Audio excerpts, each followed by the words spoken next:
20 नवंबर 2023। अस्सलाम वालेकुम मेरे दोस्तों, सजनों और वेलियो। How to grow winter vegetable part 4। 19 अक्टूबर वाले दिन हमने बीज लगाए थे और आज ऑलमोस्ट तकरीबन 21 दिन होने वाले हैं। मतलब 21 दिन होने में अभी कुछ घंटे बाकी हैं।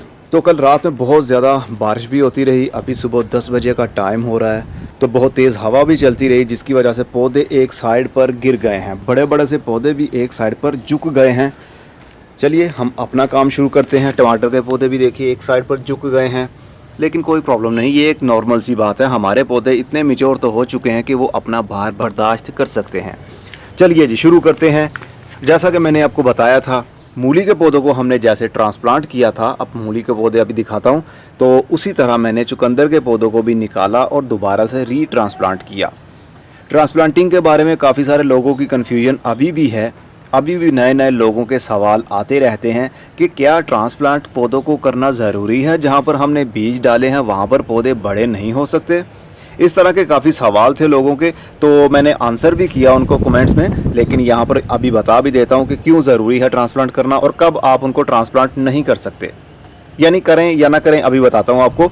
अब मैंने इनको सभी को परसों निकाल कर उसी तरह जिस तरह मूली के पौधों को पार्ट 3 आपने देखा था किस तरह हमने ट्रांसप्लांट किया था, वैसे ही मैंने चुकंदर के पौधों को भी ट्रांसप्लांट कर दिया है और गाजर के पौधों को भी निकाला और उसी तरह ट्रांसप्लांट कर दिया। अब देखिए ये सेम डे में मैंने किया था, यानी परसों किया था। तो अब देखिए ये सारे के सारे पौधे अपने पाँव पर खड़े हैं। और बहुत अच्छी बात तो ये हो गई कि रात में बारिश आ गई, ठंडक थोड़ी सी और बढ़ गई, नमी थोड़ी सी बढ़ गई, जिसकी वजह से पौधों के लिए और भी नई ग्रोथ करने का मौका उनको मिल गया। इसके अंदर भी मैंने डीएपी खाद डाली थी, जिस तरह हमने मूली के पौधों को ट्रांसप्लांट करते टाइम डीएपी खाद डाली थी। जो यहाँ से पौधे गाजर के बच गए थे वो मैंने अनार के ग्रो बैग के अंदर लगा दिए हैं, क्योंकि अनार के पौधे की ग्रोथ अब वैसे ही रुकने वाली है। सर्दी के दिन में इसके पत्ते गिर जाते हैं, नई जड़ें नहीं आ रही होती, तो इसलिए इसके ग्रो बैग के अंदर मैंने बहुत सारे गाजर के पौधों को ट्रांसप्लांट कर दिया है। तो ये भी अपने पाँव पर खड़े हैं, इंशाल्लाह गाजरें बनेंगी। और जो मूली के एक्स्ट्रा पौधे बचे थे यहाँ से इस डिब्बे के अंदर देखिए कितनी अच्छी हालत है इनकी, और अब ये अपने पाँव पर खड़े हैं। इवन के रात में बारिश हुई और बहुत तेज़ हवा चलती रही, पौधे एक साइड पर झुक तो गए हैं लेकिन अभी तक नीचे नहीं गिरे। तो जो पौधे यहाँ से बचे थे उनको मैंने निकाला, और जो पौधे एक्स्ट्रा थे पार्ट 3 में मैंने दिखाया नहीं था उनको मैंने लगा दिया था। अपना ये वेरीगेटेड एक लेमन है, इसके ग्रो बैग के अंदर देखिए अब ये भी बड़े होना शुरू हो चुके हैं। अपने पाँव पर सारे के सारे पौधे खड़े हैं। 2-3 हमने अंजीर के गमले के अंदर भी, ग्रो बैग के अंदर भी लगा दिए थे पौधे। ये आप देख सकते हैं इसका पत्ता मूली का। और इसी तरह लाल मूली को भी मैंने ट्रांसप्लांट कर दिया। लाल मूली के पौधे भी मैंने निकाले और बिल्कुल वैसे ही इनको भी ट्रांसप्लांट कर दिया है उखाड़ उखाड़ कर। और मिट्टी के अंदर थोड़ी सी डीएपी खाद भी मैंने मिक्स कर दी थी। हमारा कोई भी एक पौधा ऐसा नहीं जो कि ट्रांसप्लांटिंग के बाद मर गया हो या मरने वाला हो। सारे के सारे पौधे अपने पाँव पर खड़े हैं। इसको कहते हैं थोड़ी सी समझ, और ये समझ आपको तब आएगी जब आप खुद प्रैक्टिकल करेंगे, फेल होंगे, नाकाम होंगे, और फिर आपको नाकामी का एहसास भी होगा कि हम किस वजह से नाकाम होते थे। अब एक पौधा ट्रांसप्लांट सही से नहीं हो पाया चुकंदर का। देखिए ये जो चुकंदर का पौधा है, इसका ये जहाँ से पत्ता निकल रहा है उसके नीचे वाला एरिया मिट्टी के अंदर होना चाहिए था, लेकिन वो मैंने मिट्टी के अंदर नहीं डाला, सिर्फ रूट एरिया ही डाला है, देखने के लिए कि क्या इसके नीचे चुकंदर सही से बन पाएगी या नहीं। इसलिए मैंने एक पौधे को बाहर ही रखा है और बाकी सभी को देख सकते हैं पत्ते जहाँ से शुरू होते हैं उसके नीचे वाला एरिया वो सारा मिट्टी के नीचे है, ताकि वहीं से चुकंदर भी बनना शुरू हो सके। अभी पौधे बहुत ज़्यादा छोटे हैं, आने वाले दिनों में, महीनों में ये और भी बड़े होंगे। और वेरिएशन पत्तों की इतनी खूबसूरत होती है, आप देखेंगे तो आप कहेंगे अरे ये क्या, इसको तो हम हाउस प्लांट के तौर पर घर में इंडोर भी लगाएं तो बहुत खूबसूरत लग सकता है, क्योंकि नकली पत्ते लगते हैं। तो जनाब अब क्या करना है, फ़िलहाल तो कुछ नहीं करना, लेकिन हल्की हल्की सी गोडी ज़रूर करनी है। जब बारिश होती है तो हल्की हल्की सी गोडी उसके बाद आपने करनी है। गीली मिट्टी में गोडी नहीं की जाती, मिट्टी खुश्क हो जाए तभी गोडी करनी चाहिए। तो इससे क्या होगा, एरेशन होगी, ऊपर वाला जो एरिया है वो कॉम्पैक्ट नहीं होगा, ज़्यादा सख्त नहीं होगा। सख्त होने की वजह से पौधे एक साइड पर गिर जाते हैं। इस तरह आपने गोडी करते रहना है। अब हमने जो खाद दे दी है, इसके अलावा अभी कोई खाद नहीं देंगे। जब देंगे तब मैं आपको बताऊंगा। हाँ, लेकिन कीड़ों के हमले से बचने के लिए क्योंकि आजकल ठंडक के दिन शुरू हो रहे हैं, मिली बग भी काफ़ी एक्टिव हैं, एफिड्स भी काफ़ी एक्टिव हैं और वाइट फ्लाई भी, और उसके अलावा माइट्स भी बहुत ज़्यादा एक्टिव होने वाले हैं। पिछले दिनों हो गए थे लेकिन फिर बारिश हो गई, इस वजह से नमी बन गई। जब खुश्क सर्दी हो, आ रही हो या फिर जा रही हो, इन दोनों मौसमों में माइट्स का बहुत ज़्यादा हमला होता है। यानी वो लाल रंग के बारीक बारीक से कीड़े होते हैं, नज़र नहीं आते जब तक कि उनकी तादाद पत्तों के ऊपर हज़ारों में ना फैल जाए। सबसे पहले तो हमें पत्तों के ऊपर जाला सा दिखने लगेगा कि ये जाला कहाँ से आ रहा है। जब हम बहुत ज़्यादा गौर करेंगे तो हमें पता चलेगा, अरे ये तो छोटे छोटे से लाल रंग के कीड़े हैं, तो उनको मारना पड़ेगा, दूसरे कीड़ों को भी मारना पड़ेगा। आपकी सब्ज़ी वाले पौधों को वो बर्बाद कर सकते हैं, मेहनत आपकी सारी की सारी ज़ाया हो सकती है। इसलिए पेस्टिसाइड का इस्तेमाल आपने वक्त के साथ साथ अगर ज़रूरत पड़ती है तो आपने करना है। हमारे दराज स्टोर के ऊपर अवेलेबल है, कमेंट बॉक्स में भी मैं उसको पिन कर दूंगा लिंक को, आप वहाँ पर क्लिक करके दराज स्टोर पर शिफ्ट हो सकते हैं, वहाँ से ऑर्डर कर सकते हैं। किंग पेस्ट है जो अक्सर मैं इस्तेमाल भी करता हूँ और वीडियो में बताता भी हूँ, लेकिन दराज के ऊपर वो प्लांट प्रोटेक्टर के नाम से मिलेगा आपको। ये देखिए धनिए के पौधे तेज़ हवा चलने की वजह से ये गिर गए हैं, क्योंकि इनको मैंने ट्रांसप्लांट किया ही नहीं था। कल तक तो ये बिल्कुल अपने पाँव पर खड़े थे। कल की वीडियो मैंने दिखाई थी, आई थिंक कल की थी या परसों की थी। सारे पौधे अपने पाँव पर खड़े थे। इस स्टेज के ऊपर भी हम इनको ट्रांसप्लांट करना चाहें तो निकाल कर ट्रांसप्लांट कर सकते हैं। अगर नहीं करना चाहते तो कोई ज़रूरी भी नहीं है, लेकिन मैं इनको ट्रांसप्लांट करूँगा क्योंकि आप इनकी हालत देख सकते हैं, नीचे गिर रहे हैं।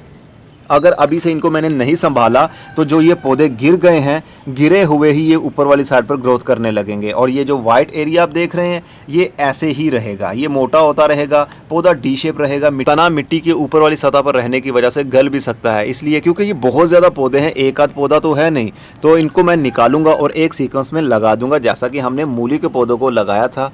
सारे के सारे पौधे बहुत अच्छे चल रहे हैं। अब दिखाता हूँ आपको सलाद पत्ता। ये देखिए जनाब, सलाद पत्ता भी इस वक्त गिर चुके हैं। कल की वीडियो में आपने देखा था ये सारे सलाद के पौधे अपने पाँव पर खड़े थे। तेज़ हवा और बारिश होने की वजह से ये झुक गए हैं, एक साइड पर लटक से गए हैं, लेकिन इनकी हालत बहुत अच्छी है क्योंकि जहाँ से पत्ते शुरू होते हैं उससे नीचे वाला एरिया मिट्टी के अंदर ही है, इसलिए घबराने की ज़रूरत नहीं होती। लेकिन ये बहुत ज़्यादा पौधे हैं, हमें इनको निकाल कर दोबारा से रीट्रांसप्लांट करना पड़ेगा। इनकी पनीरी भी तैयार कर सकते हैं, उखाड़ सकते हैं, किसी और जगह पर शिफ्ट भी किया जा सकता है। अगर डायरेक्ट बीज डाले जाएं वहीं पर भी उग जाते हैं, लेकिन ये डेंसिटी में उगे हुए हैं, बहुत ज़्यादा पौधे बन चुके हैं। जब ये थोड़े और बड़े होंगे, पत्ते निकलेंगे, हर पौधे के 4-5 पत्ते निकलेंगे, तो इनको स्पेस सही से मिल नहीं पाएगी अपना साइज़ इंक्रीज़ करने के लिए। इसलिए अभी मैं इनको निकालूंगा आज ही और दोबारा से ट्रांसप्लांट करूँगा। ट्रांसप्लांट करने का तरीका वही जैसे कि मूली के पौधे को किया। देखिए ये पौधा निकल आया और ये इसकी जड़ है। इसको अगर हमने ट्रांसप्लांट करना है तो देखिए पार्ट 3 देखेंगे तो आपका ये सारा कॉन्सेप्ट क्लियर हो जाएगा कि कैसे हमने रीट्रांसप्लांट करना है। देखिए ये इस तरह हमने करना है। सिर्फ जहाँ से पत्ते शुरू हो रहे हैं वो एरिया मिट्टी से बाहर होना चाहिए, उससे नीचे वाला एरिया मिट्टी के अंदर होना चाहिए ताकि पौधा अपने पाँव पर खड़ा रह सके। रीट्रांसप्लांट करने का अब फ़ायदा ये हो जाएगा, पहले मेरा प्लान नहीं था लेकिन अब पौधों को देखकर मुझे लग रहा है कि ट्रांसप्लांट करना ज़रूरी है। फ़ायदा ये होगा कि मिट्टी की प्रिपेयरिंग दोबारा से हो जाएगी, मिट्टी की हल्की हल्की सी गोडी हो जाएगी और इसके अंदर हम थोड़ी सी DAP खाद भी मिक्स कर देंगे, तो गोडी भी हो गई। जो गोडी ना होने की वजह से सख्तपन ऊपर आ जाता है, मिट्टी के हरापन आ जाता है, वो भी सही हो जाएगा और खाद भी मिट्टी के अंदर चली जाएगी और पौधे दोबारा अपने पाँव पर खड़े हो जाएंगे। अभी वो मिर्च के पौधे दिखाता हूँ जो कि मैंने हैबानेरो मिर्च लगाई थी। तो ये देखिए, शुक्र है कि यहाँ पर बिल्ली दोबारा नहीं आई। इस ग्रो बैग के अंदर अगर एक बार बिल्ली आ गई अब भी, तो ये सारे के सारे पौधे नीचे झुक जाएंगे, टूट जाएंगे, तने इनके टूट जाएंगे। तो अब काफ़ी सारे पौधे यहाँ पर ग्रोथ कर रहे हैं। ये हैबानेरो मिर्च है। हैबानेरो मिर्च मैंने जब काटी तो उसको हल्का सा टेस्ट किया, सिर्फ ज़ुबान लगाई थी, दांतों से काटा नहीं था, तो इतनी वो कड़वी थी कि मैंने ज़िंदगी में अभी तक उस नौइयत की कड़वी मिर्च नहीं खाई। हो सकता है कि इससे कड़वी भी और मिर्चें बहुत सारी हों, लेकिन मैंने अपनी लाइफ में पहली मर्तबा इतनी कड़वी मिर्च अपनी ज़ुबान पर टच की और उसकी जलन मुझे काफ़ी घंटों तक होती रही।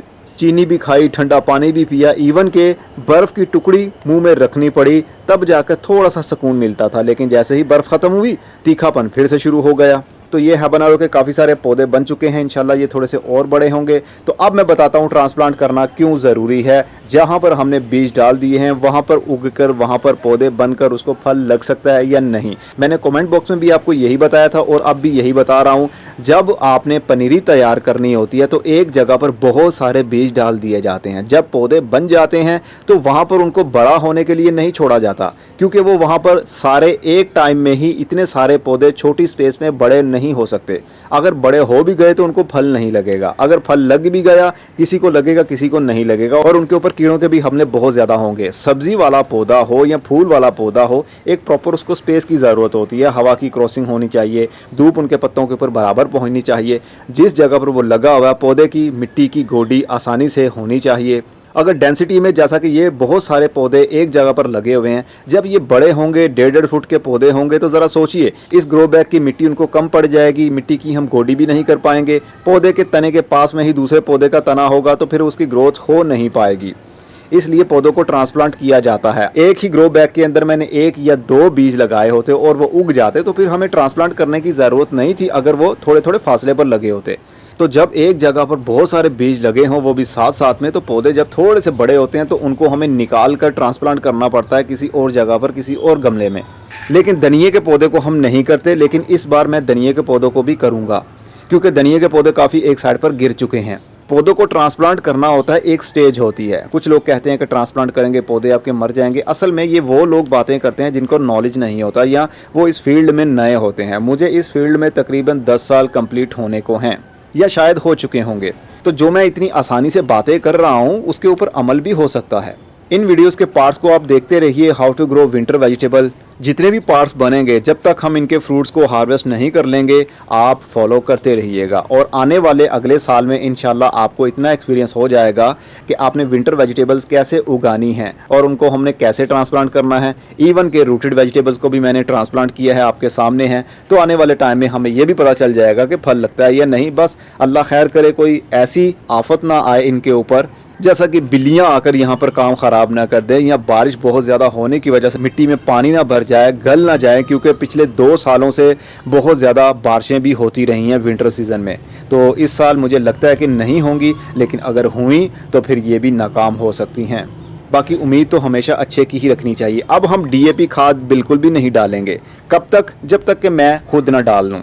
वैसे अगर आप चाहें जितने इंच का गमला है आपका उतने दाने DAP के डालते रहें हर 7 दिन के बाद, ताकि पौधे की रूट्स को अच्छी ताकत मिलती रहे और नीचे जो फल बनता है उसका साइज़ भी अच्छा हो सके और उसके अंदर ज़्यादा रस भी भरा जा सके।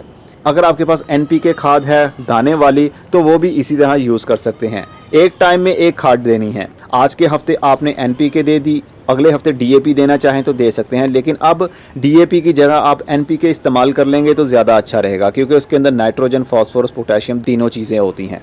तो पौधे की ग्रोथ के लिए और फल के लिए अच्छा रहेगा। अब मैं चलता हूँ, अगली वीडियो में फिर किसी नई इन्फॉर्मेशन के साथ मिलेंगे। तब तक के लिए अपना बहुत सा ख्याल रखिएगा। खुदा हाफिज़।